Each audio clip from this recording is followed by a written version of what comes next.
Hello tout le monde, c'est Jérém et aujourd'hui on se retrouve dans une nouvelle vidéo pour parler du tout premier teaser du 21e film Pokémon à sortir en 2018. Avant que la vidéo ne commence, comme vous le savez, le week-end où je publie cette vidéo c'est Noël et je vous invite à patienter jusqu'à la fin de la vidéo puisque deux cadeaux vous y attendent. Aussi, je t'invite à laisser un pouce en l'air si le concept te plaît et à t'abonner pour encore plus de vidéos sur Pokémon. C'est parti! C'est le 10 décembre 2017 à l'occasion de l'émission Ohasuta au Japon que le premier teaser du 21e film de Pokémon a été révélé au monde entier.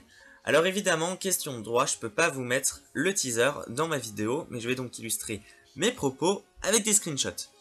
Comme on peut le voir au tout début, le style graphique visuel de ce film, il change énormément par rapport à ce qui a été montré précédemment. En effet, la team OLM, donc le studio qui produit l'animé Pokémon, a décidé pour ce film de s'associer à la WIT Studio. C'est l'entreprise qui a notamment produit l'animé L'attaque des Titans, par exemple. Donc ici, fini le style cartoon de l'animé Soleil et Lune, mais place à un style de dessin quasiment proche du plus beau des fanarts. On apprend que l'on retrouvera évidemment nos héros Sacha et Pikachu, Sacha qui par ailleurs aura une nouvelle tenue ainsi que la même casquette que celle qu'il avait dans le film précédent, ce qui laisse penser que ce film sera soit en lien, soit dans la continuité du 20e. Et enfin, on nous dévoile une jeune femme, ou plutôt une jeune fille, aux cheveux très colorés ramassant la casquette de Sacha et tenant une mystérieuse Pokéball dans sa main. Alors jusque là, c'est tout ce que le teaser peut nous apprendre.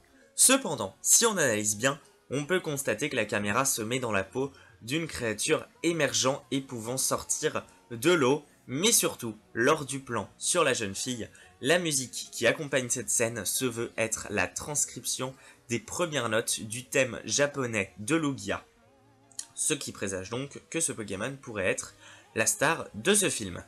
Alors du coup, j'avoue ne pas réellement comprendre, car s'il s'agit réellement de Lugia, il devrait y avoir forcément quelque chose de caché en lui. En effet, au début, je me suis dit que ça pouvait être pour fêter le 20e anniversaire du second film au Japon, mais en 2018, ça fera que 19 ans que le second film est sorti là-bas, donc il y a un problème. Alors, la seule possibilité, c'est que Lugia pourra avoir un pouvoir ou une forme différente, mais aussi qu'il pourrait être accompagné d'un légendaire, mais j'avoue ne pas vraiment savoir lequel. Peut-être le fameux Pokémon fabuleux leaké depuis les données d'Ultra Soleil et Ultra Lune, Zeraora, qui sait.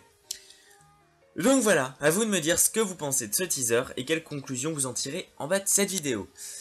Aussi, comme je le disais tout à l'heure en début de vidéo pour ce Noël, je souhaitais vous offrir deux cadeaux.